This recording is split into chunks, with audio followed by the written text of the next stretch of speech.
Hello students, कैसे हैं आप लोग। मैं advocate Abdul Rahman life changer के यूट्यूब चैनल पर एक बार फिर से आपका स्वागत करता हूं।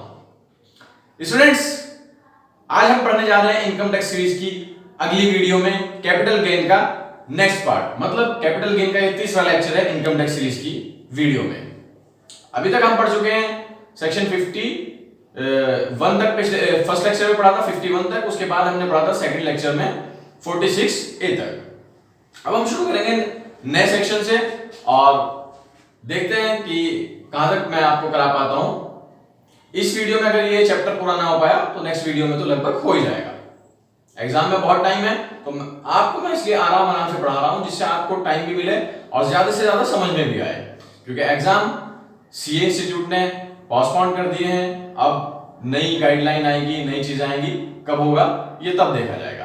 तो शुरू करते हैं आज की वीडियो में कैपिटल गेन का सेक्शन 55(2).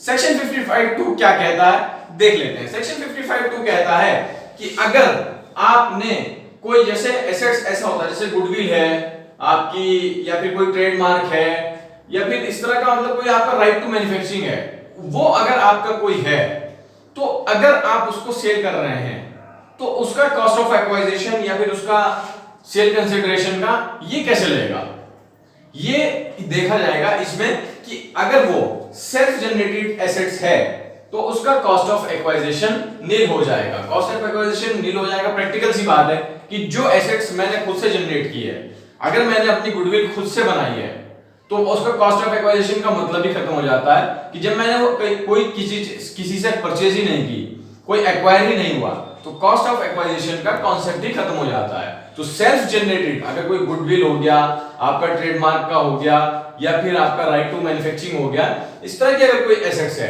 तो सेक्शन 52A कहता है कि इसका कॉस्ट ऑफ एक्वाइजिशन सेल्फ जनरेटेड का नील हो जाता है। और अगर ये परचेज आपने की है, मतलब आपने अगर ये इनमें से कोई एसेट्स परचेज की है, तो आपके लिए cost of एक्वाइजिशन actual purchase value यानी कि एक्चुअल जो परचेज प्राइस आपका था वही आपके लिए कॉस्ट ऑफ एक्वाइजिशन रहेगा। इसमें एक और चीज देखने वाली रहती है जो मैंने आपको इंडेक्सेशन वाला कॉन्सेप्ट बताया था, तो इसमें 1/4/2001 वाला कॉन्सेप्ट लागू नहीं होगा। मतलब 1/4/2001 वाली इसमें कोई कॉन्सेप्ट, कोई बात नहीं आएगी। अब इसमें एक चीज ये आ जाती है कि अगर अगर कॉस्ट ऑफ एक्वाइजिशन नॉट असर्टेनेबल है, मतलब अगर कॉस्ट ऑफ एक्वाइजिशन इसमें नॉट असर्टेनेबल है तो नो टैक्स, मतलब इस पे टैक्स नहीं लगेगा। और एक चीज क्या रहती है कि अगर सेल्फ जनरेटेड गुडविल है प्रोफेशन में तब भी टैक्स नहीं लगता। मतलब अगर कोई प्रोफेशन वाला बंदा, कोई चार्टेड अकाउंटेंट, कोई एडवोकेट या कोई भी ऐसा प्रोफेशन वाला बंदा जो सेल्फ जनरेटेड उसकी गुडविल है, तो वो नो टैक्स वाली बात आ जाती है। अब बढ़ते हैं अगले सेक्शन की तरफ। अगला सेक्शन है सेक्शन 55(2)(a). मतलब ये हमने पढ़ा सेक्शन 55(2)(a), ये है सेक्शन 55(2)(a). मैं लिख करके आपको बता देता हूं, ये हमारा लेक्चर नंबर 3 चल रहा है।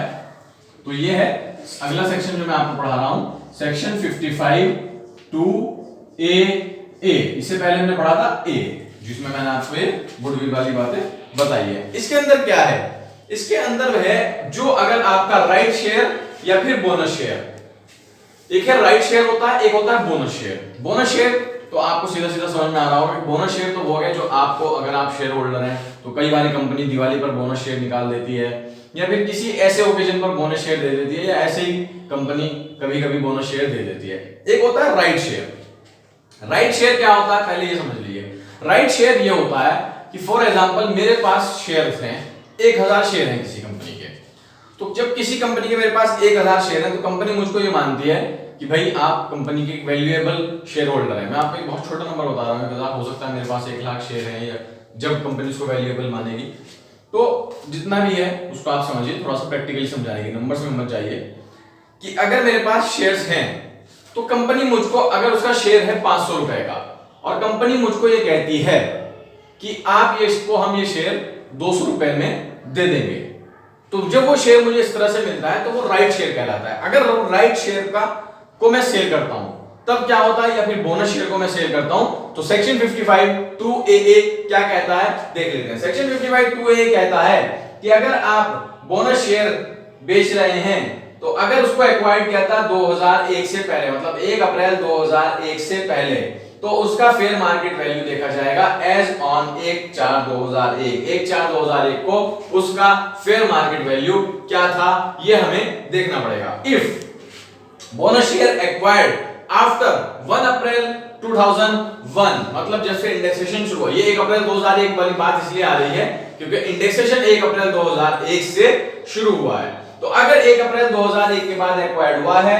तो नील रहेगा, कॉस्ट ऑफ एक्वाइजिशन नील हो जाएगा बोनस शेयर, क्योंकि बोनस शेयर आपको फ्री ऑफ कॉस्ट मिलते हैं एक तरह से, तो यहां पर उसका कॉन्सेप्ट खत्म हो जाएगा। अब बात करते हैं राइट शेयर की।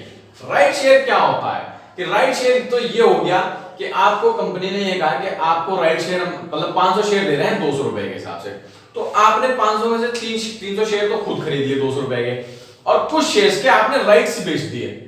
मतलब क्या करा कि मैंने मिस्टर ए ने मिस्टर बी को कह दिया कि ये शेयर सस्ते में मिले, मतलब 500 वाला शेयर है 200 रुपए में मिल रहा है, तो मैंने किसी को उसका राइट बेच दिया 150 रुपए का। कई बार ऐसा कर लेते हैं शेयर होल्डर कि 150 रुपए का हो गया, और जब वो शेयर खरीदेगा क्योंकि वो शेयर 200 रुपए का मिल रहा है 500 वाला, और 150 रुपए उसने मुझे पे किए, तो उसको इन दी एंड 350 रुपए पे करने होंगे, तो उसको तो फिर भी 150 का बेनिफिट हो रहा है वहां पर। तो इसलिए लोग राइट खरीद लेते हैं कई बार, मतलब अपने राइट सेल कर देते हैं और सामने वाला इजीली परचेज कर लेता है, क्योंकि कहीं ना कहीं इसमें बेनिफिट रहता है। तो इस कॉन्सेप्ट में क्या होता है ये देख लेते हैं। इस कॉन्सेप्ट में ये होता है कि purchase by the share original share holder, मतलब अगर right share original share holder है, मतलब जिसको कंपनी ने ऑफर किया था सीधा उसको लेना है, अगर सीधा वो लेता है तो उसके लिए क्या होगा, cost of acquisition issue price जिस पे कंपनी ने दिया है वही उसका इश्यू प्राइस। अगर मुझे 500 वाला शेयर 200 में मिला है तो मेरा कॉस्ट ऑफ एक्वाजिशन जो रहेगा वो 200 रुपए रहेगा। अगर purchase by the purchaser of right, मतलब जो मिस्टर बी ने राइट खरीदे थे, जो मिस्टर बी को मैंने बेच दिए थे राइट, उनके लिए कॉस्ट ऑफ एक्वाजिशन रहेगा इश्यू ऑफ शेयर प्राइस, मतलब जिस पे उन्होंने शेयर खरीदे 200 रुपए के, तो उन्होंने शेयर खरीदे, और जो मेरे से प्लस जो उन्होंने मेरे से राइट खरीदा था 150 रुपए का राइट खरीदा था, तो जब उनका वो मतलब शेयर सेल करेंगे तो उनके लिए कॉस्ट ऑफ एक्वाजिशन मैं मोटा मोटा सा बता देता हूं आपको, अगर हम शॉर्ट टर्म मतलब अगर हम डीप में ना जाए तो 350 रुपए हो जाएगा, 150 प्लस 200 कॉस्ट ऑफ एक्वाजिशन, मतलब राइट प्लस इश्यू प्राइस। तो ये हो गया सेक्शन 55 2AA।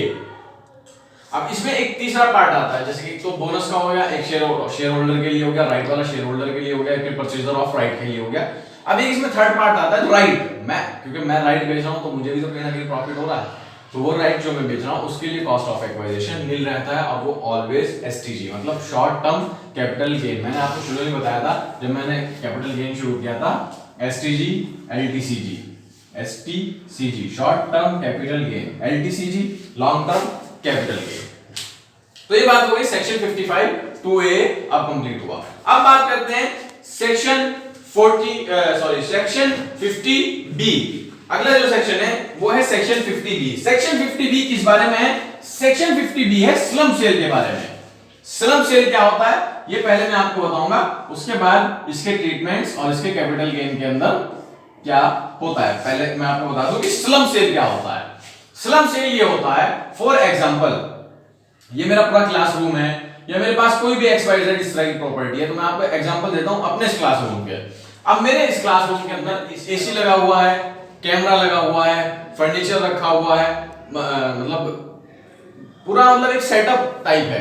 तो मैं अलग अलग चीजें बेचूं कि भाई मैंने आपको कैमरा आपको दे दिया 100 रुपए का, एसी मैंने आपको दे दिया 10,000 रुपए का, और ये सब चीजें मैंने आपको अलग। और अगर मैं क्या कहूं कि एक आदमी आए तो ये कहे कि भैया पूरा क्लासरूम में आपसे इकट्ठा ले रहा हूं, अलग अलग चीजें नहीं देखते हैं, आप इसका क्या लेंगे, तो मैं उसको कहूंगा भैया 1 लाख रुपए दे दो। तो ये होता है स्लम सेल, मतलब आपने पूरा का पूरा एक उसमें पूरा का पूरा यूनिट आपने सेल कर दिया। अब पूरा का पूरा जब यूनिट सेल कर दिया तो अब क्या होगा, अब मैं अलग अलग कॉस्ट ऑफ एक्वाजिशन, नहीं भाई मैंने कैमरा 100 रुपए का लिया था, नहीं भाई मैंने इसी 50,000 रुपए का लिया था, ये अगर मैं चीजें निकालने बैठूंगा तो मेरा भी दिमाग खराब, लेने वाले का भी दिमाग खराब, इनकम टैक्स का भी दिमाग खराब हो जाएगा। इसलिए इनकम टैक्स ने इस चीज को, क्योंकि प्रैक्टिकली पॉसिबल है चीजें, लोग अपना पूरा का पूरा एक साथ बेच देते हैं, तो इसको स्लम सेल को सेक्शन 50 बी में अलग से एक्सप्लेन किया है, अलग से इसके लिए उन्होंने मतलब एक सेक्शन बना दिया, अलग से इसके लिए क्लॉज बना दिया है कि आप इसका ट्रीटमेंट, इसकी वैल्यूएशन, इसका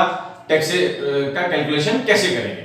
अब क्या होता है इसमें, कैसे चीज की जाती है, कॉस्ट ऑफ एक्विजिशन क्या मेन चीजें क्या है हमारे, sale consideration and cost of acquisition, sale consideration and cost of acquisition. Sale consideration में से कॉस्ट ऑफ एक्विजिशन माइनस होता है, कैपिटल गेन आ जाता है।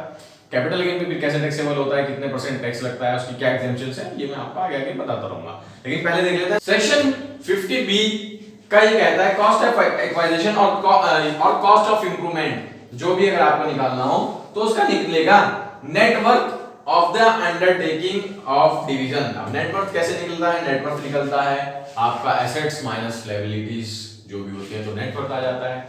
अब नेटवर्थ जो भी है वो निकलेगा। अब इसके अंदर क्या है कि अगर आपका जो है इसमें इंडेक्सेशन नहीं होता, मैं आपको एक चीज और बता दूं, इस ऐसी एसेट्स का इंडेक्सेशन नहीं होता। अब दूसरा क्या है कि इसके अंदर जो पीरियड देखा जाता है सेक्शन 50 में, ये तो मैंने आपको बता दिया, इसका कॉस्ट ऑफ एक्वाजिशन देखा जाएगा नेटवर्थ से, तो नेटवर्थ के अकॉर्डिंग इसका कि पूरा का पूरा जितना नेटवर्थ, नेटवर्थ कैसे निकलता है, एसेट्स माइनस लायबिलिटीज। अब इसका क्या होगा, इसका इंडेक्सेशन नहीं होता, इंडेक्सेशन नहीं होता, लेकिन ऐसी एसेट्स का एसटीजी और एलटीसीजी में डिफरेंस कि अगर ये एसेट 36 महीने से ज्यादा थी तो एलटीसीजी में सीधा सीधा चला जाएगा, बिलो 36 मंथ था तो एसटीसीजी यानी शॉर्ट टर्म कैपिटल गेन हो जाएगा।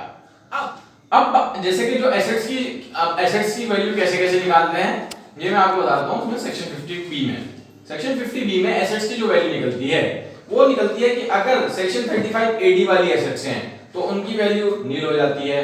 अगर डेप्रिसिएबल एसेट्स हैं तो डब्ल्यूडीवी, ब्लॉक का डब्ल्यूडीवी निकल जाता है, मतलब जो आपका डब्ल्यूडीवी आता है उसके अकॉर्डिंग निकल जाता है, और जितनी उसके अलावा और एसेट्स होती हैं वो सब बुक वैल्यू के अकॉर्डिंग एसेट्स कैलकुलेट होती है। तो इस तरह से ये आपका एसेट्स मतलब का पॉइंट इसमें निकलता है। फिर नेटवर्थ आ जाती है तो वो कॉस्ट ऑफ एक्वाजिशन माना जाता है, इंडेक्सेशन होता नहीं है। अब बढ़ते हैं अगले सेक्शन की तरफ। अगला सेक्शन क्या कहता है, अगला सेक्शन है सेक्शन 48। इसके अंदर क्या है कि share debenture acquired in foreign currency bye non resident, मतलब नॉन रेजिडेंट द्वारा एक्वायर किए गए हैं, इसमें फॉरेन करेंसी में अगर एक्वायर किया गया है तो इसमें कैपिटल गेन जो होता है वो कम्यूट किया जाता है हमेशा, पहले फॉरेन करेंसी में कम्यूट किया जाएगा फिर उसको आईएनआर में कन्वर्ट करना पड़ेगा। अब उसमें कन्वर्ट करने के लिए क्या होता है कि आपको क्वेश्चन में दिया रहेगा कॉस्ट ऑफ एक्वाजिशन दिया रहेगा, सेल्स कंसीडरेशन दिया रहेगा आपको, इसके अंदर और कोई अगर एक्सपेंसेस दिया रहेगा आपको, वो सब आपको दिया रहेगा इसमें क्या बोलते हैं इंडियन करेंसी में, तो पहले उसको आप फॉरेन करेंसी में आप इसको कन्वर्ट करेंगे। और आपको कॉस्ट ऑफ एक्वाजिशन आपको अगर फॉरेन करेंसी वगैरह में दिया रहेगा तो पहले आप इंडियन करेंसी में दिया रहेगा तो उसको फॉरेन करेंसी में आप पहले कन्वर्ट करेंगे, फिर आ जाएगा आपका इस तरह से कम्प्यूट करके कैलकुलेट करके पूरा आ जाएगा आपका capital gain. Capital gain foreign currency में निकालना होता है, उसके बाद उसको कन्वर्ट करना होता है इंडियन करेंसी में। तो सेक्शन 48 बहुत छोटा सा, आपको सिर्फ ये चीजें याद रखनी है कि इसको पहले हम कैसे कन्वर्ट करेंगे। कन्वर्ट करने का मैं आपको एक बार फिर से बताता हूं, आपको सेल कंसीडरेशन और एक्सपेंसेस ऑफ ट्रांसफर करना पड़ेगा आपको फॉरेन करेंसी में बाय यूजिंग, इसमें मतलब जो आपको फॉरेन करेंसी में करना होगा वो एवरेज रेट निकालना होगा डेट ऑफ ट्रांसफर का, डेट ऑफ ट्रांसफर का जो एवरेज रेट रहता है, मतलब जिस भी करेंसी में आप कर रहे हैं तो उस अकॉर्डिंग आपको इसमें कन्वर्ट करना रहेगा। कॉस्ट ऑफ एक्वाजिशन को भी आपको फॉरेन करेंसी में कन्वर्ट करना रहेगा और कैपिटल गेन भी फॉरेन करेंसी में ही निकलेगा। जब ये सब चीजें ऑलरेडी कन्वर्ट हो चुकी होंगी फॉरेन करेंसी में तो कैपिटल गेन भी फॉरेन करेंसी में आएगा, लेकिन कैपिटल गेन को बाद में इंडियन करेंसी में कन्वर्ट करना पड़ेगा। बस छोटा सा इसमें ये पॉइंट है। बढ़ते हैं अगले सेक्शन की तरफ। अब हम आते हैं सेक्शन 50 पे। सेक्शन 50 में जो डेप्रिशिएबल एसेट्स होती हैं, अगर डेप्रिशिएबल एसेट्स का आप ट्रांसफर कर रहे हैं तो उसमें क्या रहता है। सबसे पहली बात तो मैं आपको बता दूं, डेप्रिशिएबल एसेट्स में हमेशा शॉर्ट टर्म कैपिटल गेन होता है, क्योंकि डेप्रिशिएबल एसेट्स क्या होता है कि वो भले कितने दिन भी आपके पास रहें लेकिन वो रिड्यूसिंग में चलती हैं कि एक ना एक दिन तो उनको खत्म हो ही जाना है। डेप्रिशिएबल एसेट्स है तो वो खत्म हो जाएंगी, इसलिए उसमें शॉर्ट टर्म, उसमें लॉन्ग टर्म का कुछ कॉन्सेप्ट है ही नहीं। अब उसमें क्या रहता है कि जो आपका डेप्रिशिएबल एसेट्स का जो निकलता है, डेप्रिशिएबल एसेट्स निकलती हैं, इसका जो सेल कंसीडरेशन होता है एसेट्स का, तो इसमें होता है कि जो डब्ल्यूडीवी का जो ब्लॉक है उसको अगर आपका कोई शॉर्ट टर्म कैपिटल लॉस है तो वो सब चीजें, अब शॉर्ट टर्म कैपिटल लॉस और ये क्या है सेक्शन 51 और सेक्शन 52 में आपको अलग से बता देता हूं, ये आप इसको समझ लीजिए। कि अगर किसी ब्लॉक का मतलब कोई ब्लॉक है एसेट्स जिसमें ए बी सी डी ये 4 एसेट्स हैं और इस ब्लॉक की वैल्यू है 20 लाख रुपए और आपने उसमें ए 5 लाख का गया, बी 4 लाख का गया, सी 3 लाख का गया और डी आपका फिर से 5 लाख का गया। तो ये हो गया 5 4 9 और 3 12 और 5 आपका ये गया 17 लाख रुपए का। 17 लाख रुपए का गया तो यहाँ अभी डब्ल्यूडीवी आपका था 20 लाख रुपए लेकिन ये गया 17 लाख का, तो ये आपको हो गया loss, short term capital loss. तो सी सेक्शन 52 में अब यही अगर रहता कि आपका 3 ही एसेट्स आपका चला जाता, फॉर एग्जांपल 22 लाख रुपए का, अभी आपके पास एक एसेट्स बचा रहता तो ये आपका ज्यादा एक्सीड हो जाता मतलब, तो यहाँ पे आपको शॉर्ट टर्म कैपिटल गेन हो जाता और वो कैलकुलेट होता आपका सेक्शन 51 में। शॉर्ट टर्म कैपिटल गेन जब आपका हो जाता तो वो हो जाता इसका अपने सेक्शन 52 में। अब हम पढ़ते हैं आज का last section, section 45 2A। Section 45 2A, section 45 2A क्या कहता है? सेक्शन 45 2A है आपका सिक्योरिटीज वगैरह के बारे में कि अगर सिक्योरिटीज जो ट्रांसफर होती हैं जो डीमेट अकाउंट में हो, मतलब जो आपका डीमेट अकाउंट है अगर उसकी सिक्योरिटीज ट्रांसफर होती हैं डीमेट वाली, तो डीमेट वाला का जो हम देखेंगे वो कैसे देखते हैं, ये मैं आपको जो उसका कॉस्ट ऑफ एक्वाजिशन का जो कॉन्सेप्ट रहता है, कॉस्ट ऑफ एक्वाजिशन, जैसे कि आप पहले मैं आपको इसको थोड़ा सा डिटेल में बता दूं कि आपने किसी कंपनी के शेयर खरीदे 2010-11 में 100 शेयर खरीदे 20 रुपए के हिसाब से, फिर 11-12 में खरीदे आपने 50 शेयर 100 रुपए के हिसाब से, फिर इसी तरह 15-16 में आपने खरीदे 100 शेयर 200 रुपए के हिसाब से। अब आपने कुछ शेयर बेच दिए 300 रुपए के हिसाब से, 300 रुपए के हिसाब से 19-20 में या 20-21 में आपने जब भी आगे कैलकुलेट कर रहे हैं आपने ये शेयर बेच दिए। अब कॉस्ट ऑफ एक्विजिशन आप कहेंगे कि क्या एवरेज पे निकालेंगे? एवरेज पे नहीं, इसमें बिल्कुल एवरेज का कॉन्सेप्ट नहीं है डीमेट में। इसमें डीमेट में जो कॉस्ट ऑफ एक्विजिशन रहेगा वो आपका रहेगा फीफो मेथड पर, first in first out, first in first out. आपने जो 300 रुपए के हिसाब से फॉर एग्जांपल आपने 150 शेयर बेचे हो तो सबसे पहले जो आपका कॉस्ट ऑफ एक्विजिशन पहले ये वाले 100 शेयर मानेंगे कि आपने ये वाले सेल किए होंगे, फिर 150 बेचे हैं आपने, फिर आपने ये वाले मानेंगे 50 आपने ये बेचे हैं, तो कॉस्ट ऑफ एक्विजिशन पहले 20 रुपए का फिर ये 100 रुपए का, इस तरह से ये 150 शेयर का सेल मानेंगे। ये मानेंगे कि अभी आपके पास बैलेंस है। ये सेक्शन 45 2A कहता है कि जो आपका वो रहेगा इसमें ये रहेगा। अब अगर बात करें कि मेरा पहले क्योंकि ये रहता था कि ये डीमेट वाला क्योंकि आपको फिजिकली शेयर मिलते थे, तो एक मैं आपको इसमें बता दूं, कई बार कंफ्यूजन हो जाता है स्टूडेंट्स को कि आपने कोई शेयर लिए हो 2001-2 में और आपने फिर 2003-4 में भी लिए हैं, ये आपके पास थे फिजिकली और यहां आपने बेच दिए, यहाँ 100 शेयर थे, यहाँ 200 थे, यहाँ 20 रुपए था, यहाँ 40 रुपए था और फिर उसके बाद यहाँ आपने बेच दिए फॉर एग्जांपल 100 और थे, 200 और थे, इस तरह से आपके पास कुल मिला के शेयर थे, तो आपने 300 शेयर बेच दिए। 300 शेयर बेचने के बाद इनका जो डीमेट कन्वर्जन हुआ था, जो डीमेट में आए थे, ये आए थे 2009-10 में। तो 9-10 में अगर आप ये कहेंगे कि मैं फर्स्ट इन फर्स्ट आउट वाला कॉन्सेप्ट यहां से लगेगा, ये वाले शेयर मेरे पहले जाएंगे, तो ऐसा नहीं है, ये डीमेट एंट्री से देखा जाएगा तो ये वाला माना जाएगा यहीं पर। तो हमारा फर्स्ट इन फर्स्ट आउट जो 300 शेयर अगर हमने बेचे हैं तो ये माने जाएंगे 200, यहां से मतलब हम ये फर्स्ट इन फीफो मेथड यहां से लगेगा क्योंकि ये शेयर डीमेट वाले नहीं थे, ये डीमेट कन्वर्जन जब जाएगा, लेकिन हाँ इनका जो आपके पास होल्डिंग माना जाएगा वो यहीं से माना जाएगा, 2001-2 से ही माना जाएगा। तो स्टूडेंट्स ये थी कैपिटल गेन का लेक्चर नंबर 3। उम्मीद करता हूं काफी कुछ समझ में भी आ रहा होगा और आप वीडियो को एंजॉय भी कर रहे होंगे और कोविड-19 में घर पर रहकर अपने आप को भी सेव कर रहे होंगे, अपनी सोसाइटी को भी सेव कर रहे होंगे और अपने देश को भी सेव कर रहे होंगे। ऐसे ही घर पर रहिए, सुरक्षित रहिए, बाहर जब भी निकले बहुत जरूरत हो तभी निकलें और मास्क लगाएं, सैनिटाइजर का उपयोग करें, सरकार के सभी नियमों का पालन करें और हमारी वीडियो को लाइक भी करते रहें। हमारी वीडियो टैक्सेशन से संबंधित भी आ रही है, मैथमेटिक्स से रिलेटेड भी आ रही है, मोटिवेशनल वीडियोस भी हम लोग लेकर आ रहे हैं आपके लिए, जिससे आप लोग घर पर डिप्रेस ना हो जाएं, मोटिवेटेड रहें। हमारी वीडियो को हमें प्रोत्साहित करने के लिए, हमें एनर्जी देने के लिए लाइक, कमेंट, शेयर करना ना भूलें। नए हो तो चैनल को सब्सक्राइब करें और अगली वीडियो तक के लिए bye bye, have a nice day.